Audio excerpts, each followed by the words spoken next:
देखिए, आज जो पार्टी ऑफिस में जो प्रेस कॉन्फ्रेंस का मतलब ये एक मेन यही इसीलिए बुलाई गई है कि जो कोविड की वजह से इतना हमारा नुकसान हो गया, इतने लोगों की डेथ हो गई, किस वजह से हुई, किस कारण से हुई, उसमें सबसे बड़ी जो कारण सब निकल के आया वो हेल्थ डिपार्टमेंट का निकल के आया कि उन्होंने उस तरीके का उसको पहले से प्लान करके नहीं रखा था।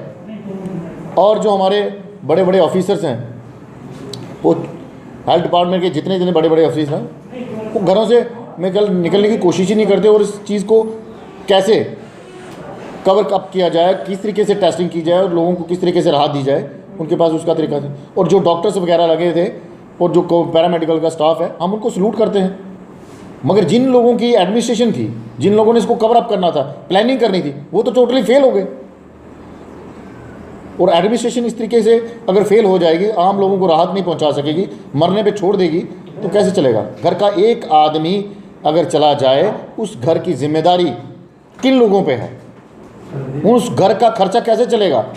गवर्नमेंट ने जितने लोग मर गए हैं अभी तक उनके लिए क्या पैकेज दिया उनको? कई परिवार ऐसे हैं जो खाली सिंगल फैमिली पे डिपेंड थे, उनके लिए क्या किया है सरकार ने? कोई पैकेज की घोषणा की? उसके साथ ही जो हम सबसे बड़ी बात कर रहे हैं, ट्रांसपोर्ट है, ऑटो वाले हैं, रेडी वाले हैं, फड़ी वाले हैं, उनके लिए क्या किया? ट्रांसपोर्ट तो आज जीरो हो गया।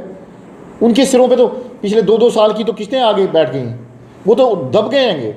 अगर सरकार इस वक्त उनका साथ नहीं देगी, बैंक से उनके घरों पे आके कुर्कियाँ कर देंगे। ऑटो वाला है, वो बेचारा कैसे चलाएगा सिस्टम? अब हम ये कहते हैं कि उनके लिए एक पैकेज किया जाए और जो रेडी फड़ी ऑटो वाले हैं उनके लिए कुछ 4,000-5,000 रुपये का एलजी साहब कोई ऐसा सिस्टम कर दें कि उनका जो बेरोजगारी पे घर बैठे हैं तो वो चलाए। हम तो कहते हैं आप 10 दिन के लिए लॉकडाउन पक्का लगा दीजिए, मगर इसके साथ इन गरीब लोगों का भी कुछ सोच लीजिए कि जिनके घर में राशन पानी पहुंचता रहे। ये 2 बातें थी।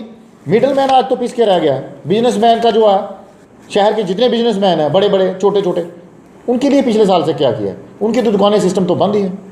मुलाजिम को तो तनख्वाह देनी है, बिजली का सिस्टम देना है, हर एक चीज़ देनी है। तो हर बात इनकम टैक्स, जीएसटी पेड करते हैं, सब कुछ करते हैं। उस घरानों के लिए भी कुछ होना चाहिए ना। बाहर इतने कुछ हो रहा है, अगर इतना कुछ गवर्नमेंट दे रही है तो जम्मू कश्मीर में क्यों नहीं दे सकती? आप होटल इंडस्ट्री लगा लीजिए, आप टूरिज्म इंडस्ट्री लगाइए, बैंकेट हॉल इंडस्ट्री लगा लीजिए, पिछले 2 साल से ठप पड़ी है। उनके मुलाजिम, उनके लोग कहाँ जाएंगे? उनका अपना खर्चा चलाना मुश्किल हो गया, कैसे चलाएंगे वो? आपने तो देखा ही होगा। तो हम ये कहते हैं कि उन लोगों के लिए भी कुछ पैकेज का सिस्टम होना चाहिए और वो भी कुछ उनको रिलीफ मिले। ये नहीं है कि गवर्नमेंट के घर में ही टैक्स जाता रहे, जीएसटी जाता रहे तो गवर्नमेंट खुश है, मगर कभी कभी गवर्नमेंट का भी फर्ज बन जाता है कि कम से कम उन लोगों के लिए आज कुछ करना चाहिए। आगे भी सिस्टम चलाना है, कैसे चलाएंगे? तो मेरे ये 2 बात है। और दूसरी नंबर, म्यूनसिपल कॉरपोरेशन की बात कर रहे थे कि म्यूनसिपल कॉरपोरेशन आज टोटल फेल होकर रह गई। उनकी वजह से ना कहीं सैनिटेशन हो पा रही है, ना कहीं फॉग जल रही है। जो मेयर साहब हैं, आए दिन यहाँ फ़ोटो खींचते हैं, वहाँ पर मैं वो कर रहा हूँ, वो कर रहा हूँ। मैंने उनको कभी फॉग का सिस्टम चलाते नहीं देखा, कभी सैनिटेशन करवाते नहीं देखा। आप कितनी बार मंडी में गए हैं? आप बस स्टैंड कितनी बार गए हैं? आपने कितनी बार वैक्सीनेशन सेंटरों पर जाकर सैनिटेशन करवाया है? मुझे बताइए।